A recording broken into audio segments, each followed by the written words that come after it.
मी काय बोलणार नाही, पण मला वाटतं काय माहितीये का, हा विषय जो आहे तो मागच्या वेळेला नवी मुंबईमध्ये ज्यावेळेला हा मोर्चा आला होता त्यावेळेला राज्य शासनाच्या वतीने त्यावेळेला मला वाटतं एकनाथजी शिंदे साहेब होते, त्यांच्याबरोबर एक कमिटी आली होती. त्यांनी आश्वासन दिलं होतं, त्या आश्वासनाची पूर्तता झाली नाही म्हणून हा मोर्चा निघतोय. आणि हा मोर्चा निघत असताना जर त्याची पूर्तता करण्यामध्ये सरकारला विसर पडला असेल तर तो पूर्तता करण्यासाठी त्यांनी पुढाकार घ्यावा. यामध्ये पक्षाचं काही येत नाही. आता महाराष्ट्राच्या कानाकोपऱ्यातून मराठ्यांचा मोर्चा आला काय, ओबीसीचा आला काय, कुठला आला, एखाद्याने आम्हाला जर त्या ठिकाणी बाजार समितीला आम्हाला विनंती केली आहे की आम्हाला इथं थोडीशी सहकार्य करा, तर माणुसकी धर्म वगैरे काय असतो का नाही, त्याला लगेच आपण मग ह्यांनी सपोर्ट केला, ह्या मराठा समाजाच्या लोकांना सपोर्ट केला, ह्या समाजाचे हे आता दुर्दैव आहे. महाराष्ट्रामध्ये आता पक्ष, महाराष्ट्रामध्ये नेते सुद्धा आता जातीवर आता विभागले जाण्याचं राजकारण होते. महाराष्ट्रात सर्वात दुर्दैव आहे.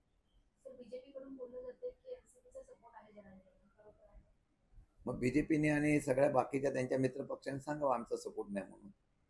डबल कशाला करतात ते? हे पूर्वीची जर भाषणं बघितली की सरकार आल्यानंतर एखाद्या कॅबिनेटमध्ये धनगरांना आरक्षण देतो, ओबीसीना आरक्षण देतो आणि मग त्यांच्यावर अन्याय होऊन देणार नाही.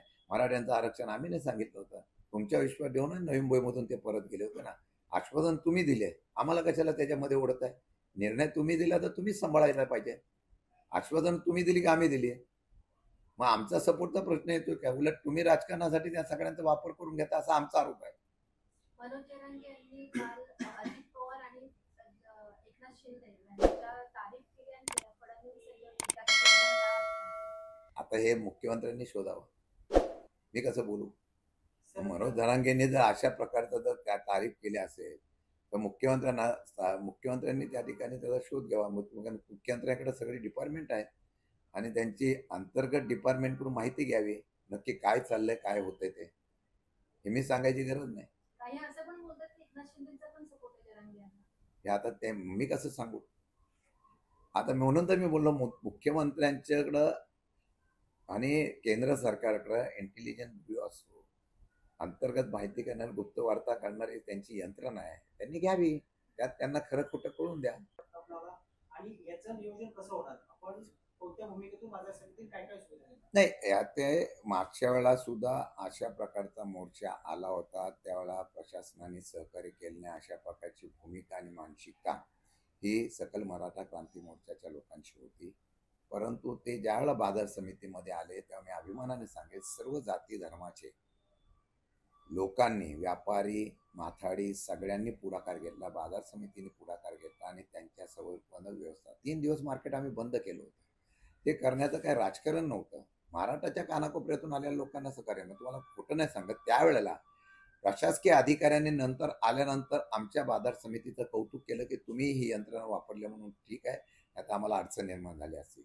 आजही त्यांना सहकार्य मिळत नाही अशी भूमिका असताना ते बाजार समितीकडे आले. बाजार समितीनं त्यांनी मागणी केली, मला भेटले. त्यांना जी अपेक्षा आहे सहकार्याची मागच्यासारखी करण्याच्या बाबतीमधली भूमिका आम्ही घेतलेली आहे. आमच्याकडून जेवढं होईल तेवढं करण्याचा निर्णय घेऊ. मी स्वतः कमिशनर महानगरपालिका त्यानंतर कलेक्टरशी बोलतोय आणि त्यांच्याशी शिष्टमंडळाला भेटा आणि त्यांची काय म्हणणं ऐकून घ्या, एवढी त्यांना विनंती करणार. नाही, आज बाजार समितीमध्ये काही बैठकीच्या निमित्ताने आम्ही इथं उपस्थित होतो. त्यावेळेला सकल मराठा समाजाचे प्रतिनिधी, क्रांती मोर्चाचे प्रतिनिधी आता मला भेटून गेलेले आहेत. त्यांचं म्हणणं असं होतं की बाबा मागच्या वेळेला आमच्या माथाडींनी, व्यापाऱ्यांनी आणि सगळ्यांनी, बाजार समितीच्या सगळ्या लोकांनी मनापासून आम्हाला मदत केल्यामुळे मागच्या वेळेला आपलं त्या पद्धतीने आम्हाला तुम्ही सहकार्य केलं, आत्तासुद्धा करावं.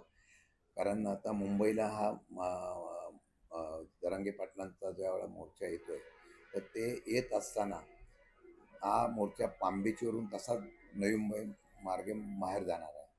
काही लोक पुढे मागे येत असतात. ते पुढे मागे येत असताना फक्त त्यांना थोडंसं तिथं स्वच्छतागृह आणि हे करण्याचा बाकी काही व्यवस्था करण्याच्या संदर्भातून त्यांनी मागणी केलेली आहे. मी स्वतः मग त्या बाबतीमध्ये आढावा घेतलेला आणि त्यांना जी अपेक्षा आहे ती मदत करण्याचं बाजार समितीच्या वतीने आम्ही मान्य केलेलं आहे. शेवटी असं आहे की राज्य सरकार, शासन आणि आमची एक जबाबदारी असते. त्या जबाबदारीतून त्यांना आम्ही मदत करण्याच्या बाबतीमधला निर्णय घेतलेला आहे.